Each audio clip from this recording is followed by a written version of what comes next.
ในความทุกข์ความลำบากของเรามีคนที่แบบโอ้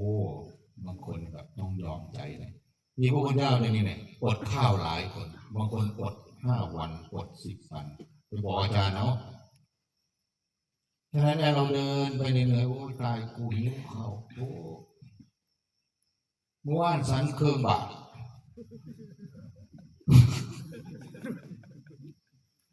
ไม่ยากแล้วตายกูเป็นลมหิวข้าวกันอันชุ่มก็อดมาหาหัวมือเขาก็บ่ตายกระซ่าเขาแล้ว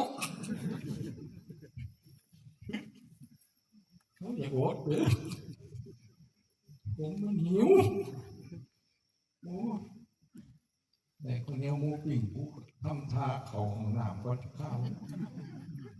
ปวดเงี้ยวแย่กลางท่าหันหลังเขามูยาวเลยนอกเงี้ยวแล้วก็ว่าให้ลูกปากคือลูกไอ้ยังนะครับผมเงี้ยวเงี้ยวเหรอเงี้ยวอะไรผมมือลูกปากนี่โอเลนซื้อดอกผมมีหรอกมีแน่ก็อย่างนี้อันนี้ก็ให้เรารู้ว่าไอ้ที่เราเหนื่อยเราหิวยังมีคนแบบโอ้ยเขาแบบภูมิใจยิ่งกว่านี้เขาดีใจโอ้ยมือวัดคอเลย3 มื้อกูฆ่าป่วยนี่อะไรทรมานกิเลสเขาก็คือยังทั้งนั้น